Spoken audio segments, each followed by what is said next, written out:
Anda menyaksikan Kompas Bisnis bersama saya Bremana Tenaya, Saudara. Presiden Prabowo Subianto resmi meluncurkan Koperasi Desa Merah Putih pada 21 Juli 2025. Presiden mengomando pengawasan ketat karena rekam jejak koperasi di Indonesia buruk, yaitu selalu gagal dan dikorupsi pengurus. Di Orde Baru ada Koperasi Unit Desa alias KUD yang singkatannya justru diplesetkan menjadi Ketua Untung Duluan. Kata Presiden ini tidak boleh terjadi. Koperasi desa ditargetkan memutus rantai distribusi yang mempersulit petani desa.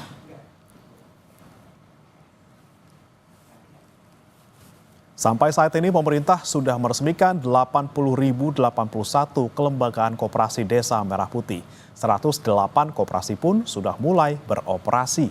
Agar bisa beroperasi penuh, Kopdes Merah Putih membutuhkan modal sekitar 400 triliun rupiah. Dalam dokumen Rencana Pembangunan Jangka Panjang Nasional, pemerintah menargetkan rasio volume usaha koperasi terhadap produk domestik bruto atau PDB hanya 1,1%. Sedangkan di masa Indonesia Emas, sumbangan koperasi diharapkan mampu mencapai 5%.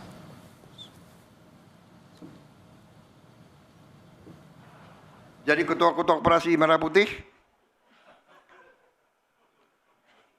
kalau dipanggil itu untuk dapat laporan yang baik. Tapi saya yakin sekarang tidak ada. Koperasi Merah Putih milik rakyat.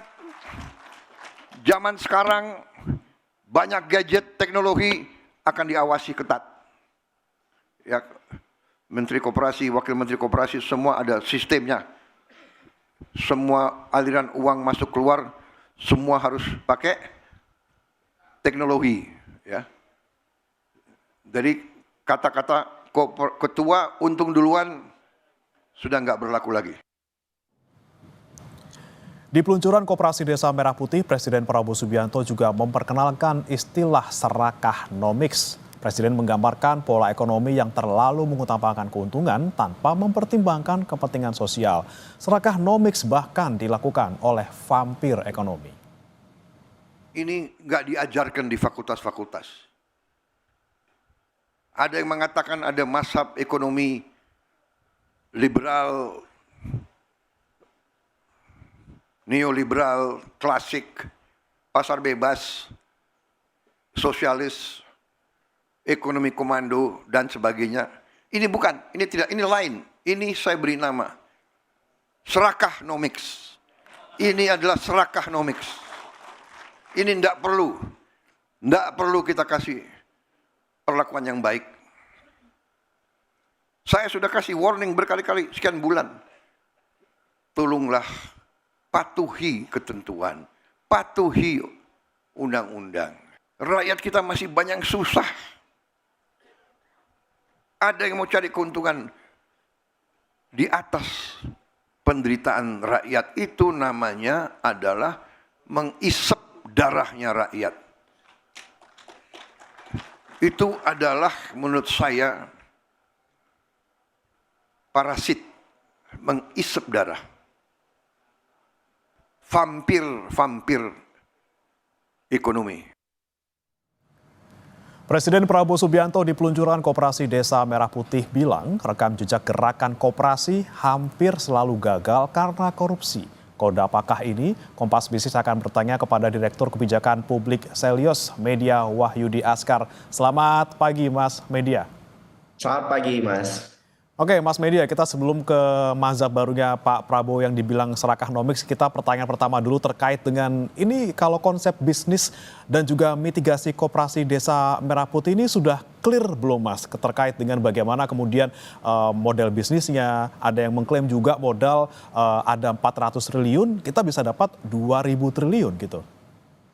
Iya, sebetulnya kalau dari segi konsep koperasi itu nggak ada yang salah ya. Tetapi memang salah satu kritikan yang paling penting untuk dijawab pemerintah adalah apakah koperasi dalam konteks pengembangan yang inovatif dan dikelola oleh anggota itu betul-betul terwujud di Koperasi Desa Merah Putih hari ini. Dan secara konsep saya kira masih banyak yang harus diperbaiki karena pembentukan Kopdes Merah Putih sangat-sangat top down. Untuk konsep-konsep yang lain termasuk pembiayaan, tata kelola, saya kira hari ini termasuk juga kepala-kepala desa itu juga masih menunggu arahan dari pemerintah. Dan Pak Budi Ari sudah bilang bahwa ini kebijakan pakai insting.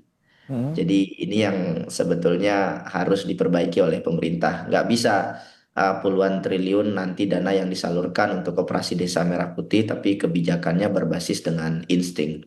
Ada banyak hal sebetulnya Mas yang perlu ditinjau ulang dari pembentukan Kopdes Merah Putih ini.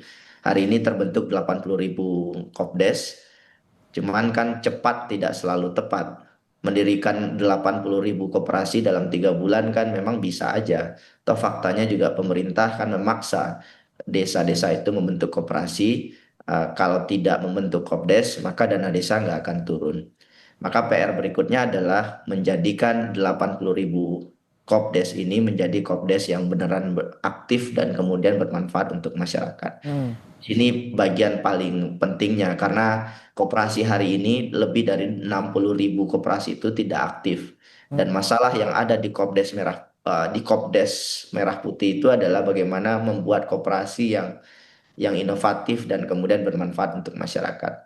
Dan Oke. terus terang saya khawatir karena sebetulnya yang dibutuhkan oleh koperasi-koperasi itu adalah pendampingan usaha termasuk juga penguatan sumber daya pengurus koperasinya. Mhm. Tapi kan ini masih jauh ke depan ya, dan saya lihat ada banyak pendekatan di awal pembentukan koperasi Desa Merah Putih ini yang keliru, Mhm. top down, tidak partisipatif dengan model bisnis yang belum cukup kuat, begitu Mas. Oke, baik, Mas Media, kita juga kemarin dengar bersama-sama Pak Presiden mengakui gitu ya kalau rekam jejak koperasi di masa lalu itu selalu nggak baik gitu. Tadi kan dibilang KUD, ketuanya untung duluan gitu kan ya, dibilang selalu ada korupsi, korupsi dan korupsi. Nah, apakah kali ini dengan konsep baru kemudian disebutkan dengan ketegasan Pak Prabowo, ini akan jauh lebih baik dari koperasi yang kemarin?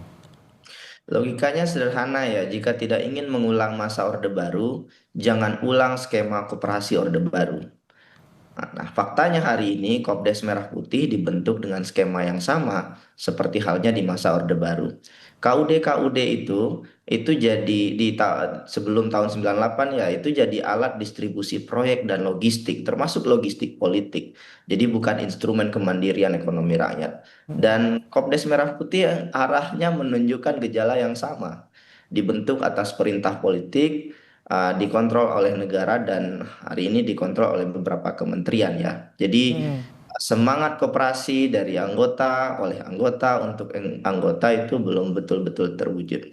Jadi kalau Pak Prabowo tidak ingin mengulang masa Orde Baru, ya tinggalkan model koperasi yang sifatnya top down dan bentuk koperasi yang tumbuh dari bawah berbasis komunitas dengan skema demokrasi ekonomi yang kuat begitu. Jadi Hmm. ini yang saya kira pemerintah harus mulai untuk melihat bagaimana dampak dari koperasi-koperasi ini bagi masyarakat ke depan.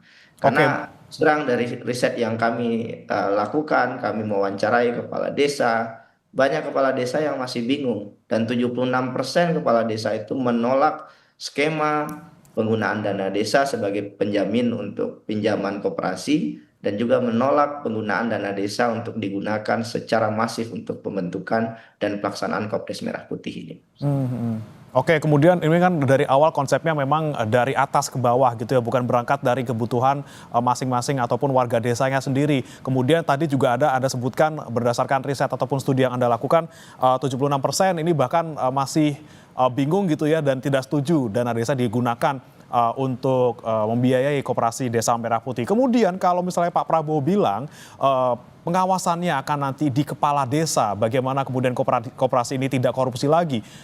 Bisa kita pastikan kepala desa ini bisa menjalankan tugas tersebut? Ya, ini semua masyarakat akan melihat ya siapa kepala desa di desanya masing-masing.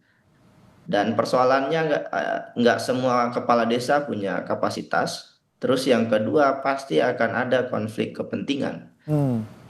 Misalkan skema kredit dan penyaluran modal ya, itu ada skema segitiga rente antara dana desa, kemudian penyaluran pembiayaan via koperasi Desa Merah Putih dan jaminan kemudian pinjaman dari BUMN. Dan kalau pengawasannya tidak jelas ya, Artinya kepala desa kemudian menyalurkan ke pihak-pihak seperti pengurus koperasi, lalu macet gitu ya. Dan masyarakat harus tahu yang dirugikan adalah masyarakat desa itu sendiri karena yang jadi penjamin itu adalah dana desa. Hmm. Artinya masih banyak sekali PR untuk tidak hanya mengawasi dana desa ya. Saya kira part itu juga harus diklarifikasi oleh pemerintah bahwa yang salah itu bukan kepala desa juga. Hmm. Kalau perlu dilihat kembali juklak juknisnya dan itu kan yang bikin adalah kementerian masing-masing ya. Ada beberapa kementerian yang terlibat dan itu yang harus dilihat apakah juklak juknisnya mendorong pembentukan koperasi desa yang memungkinkan bisa diawasi dengan baik. Jadi sebelum kemudian bisa menyalahkan kepala desa, lihat dulu aturannya apakah betul-betul sudah inklusif begitu, Mas. Oke, kemudian pengawasan yang seharusnya dilakukan nanti ketika memang sudah berjalan semuanya seperti apa, Mas Medi? Apakah sesimpel tadi katanya kita sudah zaman digital, semua udah punya gadget, bisa ngelaporin, semuanya sistem bisa dilihat secara online. Apakah sesederhana itu? Sekarang bagian yang paling rumit adalah Bank Himbara. Bank Himbara kalau seandainya tidak hati-hati, sahamnya juga sudah turun kemarin Hmm. pada saat peluncuran, itu kredit gagalnya, kredit macetnya bisa sangat banyak sekali. Jadi part pertama ada di Bank Himbara untuk betul-betul harus hati-hati menyalurkan. Tapi Bank Himbara kan juga terjebak pada permintaan politik ya bahwa dana ini harus disalurkan sesegera mungkin ke koperasi desa. Nah, disinilah masalahnya Mas nanti. Jadi dananya dipaksa untuk disalurkan, sementara koperasi desa Merah Putih baru berdiri, pengurusnya baru terbentuk, bisnis modelnya belum jelas, sehingga ujung-ujungnya nanti adalah gagal bayar. Dan kalau terjadi gagal bayar, itu sudah tidak bisa diawasi lagi. Yang harus dilihat adalah seberapa banyak kerugian dana desa dan seberapa banyak kerugian negara. Ini yang tidak kita inginkan, Mas. Dan eh, oke, sistem mitigasi secara digital mungkin bisa dilakukan. Hmm. Tapi kan nggak sesederhana itu. Ada 80.000 desa dan itu harus dibangun dengan cepat sistem pengawasannya. Dan nggak bisa sifatnya top down. Selama ini pengawasan yang sifatnya top down itu gagal. Jadi pengawasan ya harus di level lokal. Itu kenapa Koperasi Desa Merah Putih ini banyak dikritik karena sangat top down. Artinya skema pengawasan berdasarkan pengawasan anggota itu sangat minim.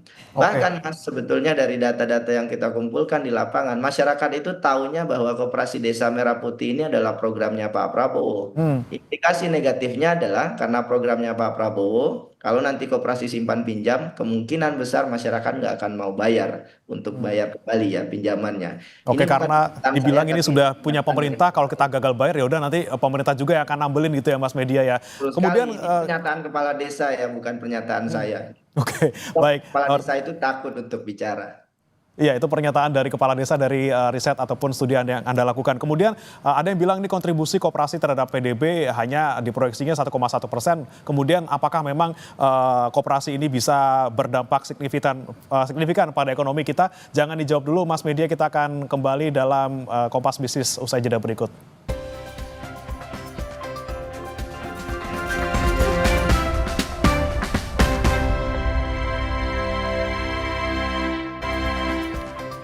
Anda kembali di Kompas Bisnis, Saudara, dan masih bersama kami juga bergabung Media Wahyudi Askar, Direktur Kebijakan Publik Selyos. Mas Media, kita lanjutkan kembali. Tadi Anda sempat singgung gitu ya,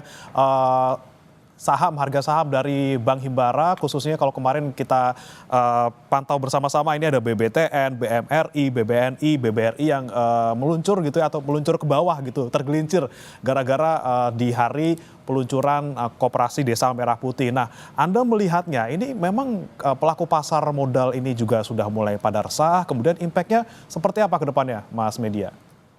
Ya, yang pasti itu bisa menjadi sinyal awal bagi pengambil kebijakan bahwa kebijakan yang tidak investor friendly itu akan dipersepsikan negatif oleh market. Pengambil kebijakan harus peka juga terhadap sentimen negatif dari market. Dan kalau kita lihat Koperasi Desa Merah Putih, peluncurannya sangat top down, ada 80.000 koperasi, tapi tanpa roadmap bisnis yang kredibel, kemudian meminta bank BUMN untuk mendanai, yang kemungkinan besar mereka juga akan kesulitan untuk melakukan proses appraisal yang ketat, itu sama saja dengan menjadikan Bank BUMN menjadi ATM politik yang populis, Hmm, jadi bukan lagi sebagai lembaga intermediasi yang sehat. Dan akhirnya kemudian kan terjadi moral hazard yang ditakutkan oleh banyak investor, sehingga risiko non-performing loan-nya akan naik. hmm, Dan ketika risiko-risiko ini naik, kemudian juga pasti investor akan mikir bahwa bank-bank ini berada dalam posisi posisi yang tidak menguntungkan. hmm. Jadi ini harusnya menjadi sinyal untuk pemerintah agar Koperasi Desa Merah Putih ini juga ditinjau kembali proses pelaksanaannya dengan mitigasi risiko yang kuat. Dan lagi-lagi juga jangan mengorbankan Bank Himbara. Percuma saudara-saudara kita pegawai Bank Himbara itu pontang-panting siang dan malam membangun Bank Himbara, tapi kemudian banyak dana kur, kredit mikro yang kemudian harus macet semata-mata untuk memenuhi ambisi penyaluran dana Kopdes ini yang tidak melewati asesmen yang kuat. Jadi Oke. ini lagi-lagi pengingat ya bagi pemerintah untuk lebih hati-hati, dan saya kira kawan-kawan Bapak Ibu di Bank Himbara harus berteriak lebih keras Hmm. untuk tidak terjadi. Oke, kekhawatiran publik terutama pelaku pasar modal nih terkait dengan Bank Himbara yang jadi bempernya Kopdes Merah Putih perlu kita cermati juga ya Mas Media ya. Kemudian tadi pertanyaan saya sebelum jeda terkait dengan kontribusi koperasi terhadap PDB tahun ini kan diproyeksi 1,1%. Bahkan kalau nanti di Indonesia Emas 2045 gitu ya, itu hanya 5% nih Mas Media. Bisa nggak kita simpulkan bahwa adanya koperasi ini sebenarnya tidak signifikan buat perekonomian kita? Iya, sesederhana kalau tidak ingin ekonomi buruk, jangan bikin masalah baru. Dan saya melihat Kopdes Merah Putih ini berpotensi menimbulkan masalah yang baru. Jadi estimasi yang dilakukan oleh Selios itu diperkirakan risiko gagal bayarnya itu mencapai 85 triliun selama 6 tahun masa pinjaman. Dan ini membebani pemerintah desa sebagai penanggung jawab. Jadi ada kehilangan opportunity cost juga ya yang ditanggung oleh sektor perbankan, dan itu jumlahnya mencapai 76 triliun. Dan sedikit banyaknya ini pasti akan mempengaruhi pertumbuhan ekonomi karena dana berputar jatuh kepada rente underground ekonomi dan kemudian tidak bermanfaat untuk masyarakat di bawah begitu ya. Jadi menurut saya pertumbuhan ekonomi tetap harus dikejar, tetapi jangan sampai justru malah program-program ambisius ini membuat negara kehilangan kapasitas fiskal untuk membangun masyarakat. Dana desa itu adalah instrumen fiskal yang paling kuat mencegah kemiskinan.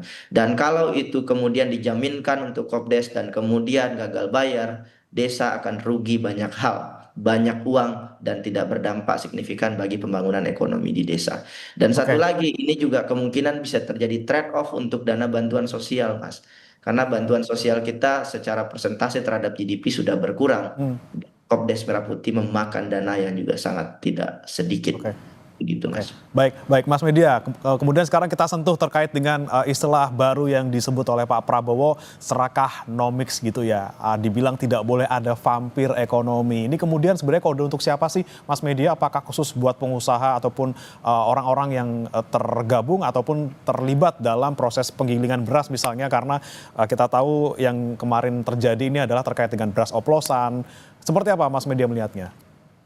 Karena kalau beras oplosan ya, pemainnya justru pemain-pemain besar. Jadi bukan usaha penggilingan padi yang ada di desa-desa. Ini swasta-swasta yang kuat, yang sebetulnya punya koneksi dengan elit, yang sebagian juga ada di pemerintah. Hmm. Jadi ada pepatah Melayu itu, Mas, menepuk air di dulang terpercik muka sendiri. Hmm. Ingin menyindir orang lain, sebetulnya yang serakah itu jangan-jangan adalah mereka yang punya power yang saat ini ada di kekuasaan. Karena pengusaha kecil itu nggak mungkin serakah karena nggak punya koneksi, apalagi masyarakat nggak mungkin serakah. Jadi yang paling mungkin serakah itu adalah penguasa itu sendiri. Dan dalam konteks koperasi Desa Merah Putih, sebetulnya di banyak negara koperasi itu adalah swasta, bahkan prinsipnya memang swasta. Tapi ini kan diambil alih oleh negara sebagai program strategis nasional, dan ini kemudian juga akhirnya menghisap juga sangat besar sumber daya yang ada di desa, yang sebetulnya kemudian ini menyandra banyak entitas ekonomi termasuk juga pelaku koperasi yang saat ini sudah berdiri. Jadi menurut saya serakah nomik ini juga jangan digulirkan untuk kemudian melihat swasta-swasta yang yang buruk begitu ya. Sebetulnya swasta-swasta yang buruk juga yang paling tahu itu adalah pemerintah. Jadi tidak perlu dilempar ke masyarakat siapa swasta-swasta itu. Kalau memang banyak swasta yang melanggar, swasta besar ya, Hmm. ya, ini saatnya pemerintah untuk me- ya mengantisipasi dan kemudian menyingkirkan mereka dari ekonomi kita. Tapi Oke. swasta yang kuat itu adalah swasta yang terafiliasi dengan kekuatan elit begitu, Mas. Nah, ini yang kemudian penting untuk dicermati ya Mas ya. Kemudian jangan sampai hanya menuding pihak, namun juga kemudian bagaimana tindak lanjutnya dan juga mungkin mawas diri gitu ya. Apa yang kemudian dilakukan oleh pemerintah sendiri terkait dengan kebijakan-kebijakannya, termasuk salah satunya Kopdarnas Merah Putih. Jangan sampai sekali lagi tadi ya bisa membebani fiskal kita, kemudian pertumbuhan ekonomi kita juga susah untuk naik kembali. Terima kasih Mas Media Wahyudi Askar, Direktur Kebijakan Publik Selios sudah bergabung bersama kami di Kompas Bisnis. Selamat pagi.